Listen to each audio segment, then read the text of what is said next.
The ocean was unnaturally calm that morning of December 4, 1872. The waves rose and fell with a sleepy rhythm, and a strange haze hovered above the Atlantic waters. The crew of the British brig Dei Grazia scanned the horizon when their lookout spotted something drifting several miles ahead. It looked like a ship, sails half set, moving without purpose, not driven by any clear wind or command. The captain raised his spyglass.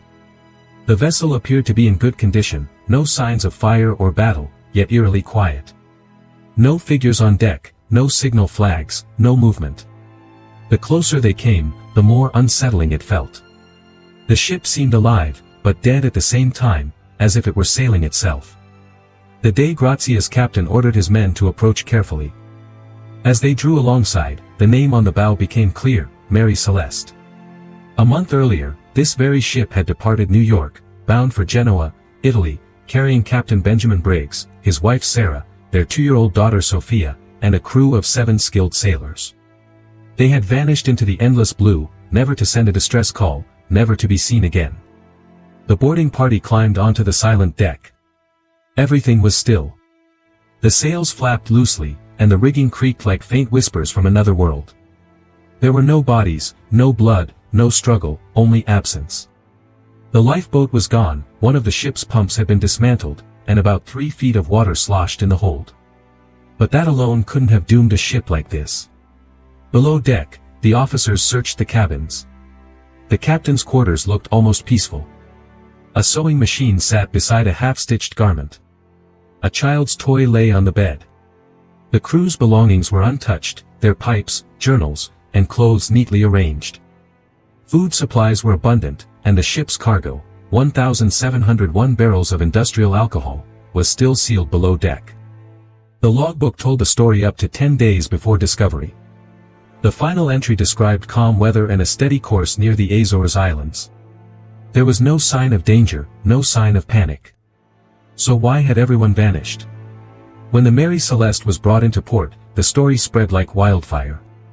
Newspapers called it the greatest sea mystery of the century, a ghost ship sailing the Atlantic with no one at the helm. Experts, sailors, and investigators all searched for answers.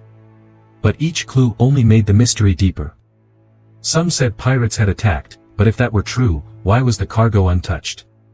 Others thought mutiny, but the crew had no reason to turn on a captain known for fairness and calm. And the ship bore no marks of violence, no struggle, no spilled blood. One of the most convincing theories was that some of the alcohol barrels had begun to leak, releasing flammable fumes throughout the lower deck.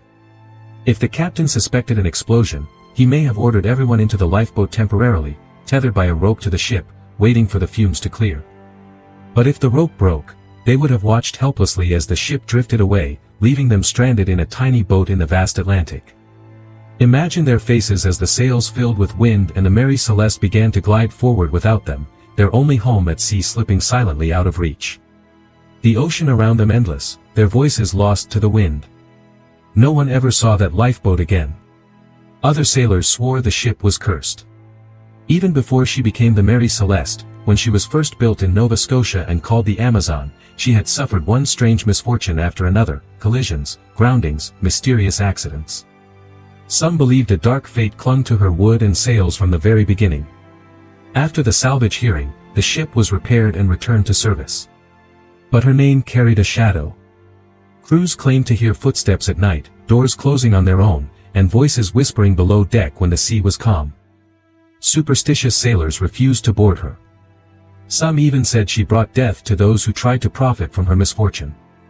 Years later, the Mary Celeste met her final end when a new owner deliberately wrecked her on a reef, hoping to collect insurance money.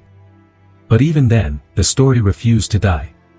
The mystery of the crew's disappearance lived on, retold, reshaped, exaggerated by time. Some said food was still warm on the table. Others claimed the logbook was written after their deaths. None of it confirmed, yet all of it haunting. What makes the story so powerful isn't just the mystery, it's the human tragedy behind it. A family, a crew, a captain with everything to live for, all erased without a trace. The sea doesn't always rage when it takes lives. Sometimes, it simply opens its arms and swallows quietly. The ghost ship became a symbol of the ocean's silence, the way it hides secrets beneath miles of water and time. The name Mary Celeste became a legend whispered by sailors and storytellers for generations. Some say on clear nights near the Azores, you can still see her drifting in the moonlight, her sails full, her deck empty, her purpose lost. But maybe the true horror isn't supernatural at all. Maybe it's how quickly normal life can turn into mystery, how one choice, one moment of fear, can change everything. The crew could have survived if they'd stayed. Or maybe they were right to flee. We'll never know.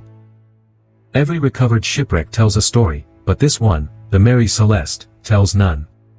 No survivor returned. No diary surfaced. No wreck of the lifeboat was ever found.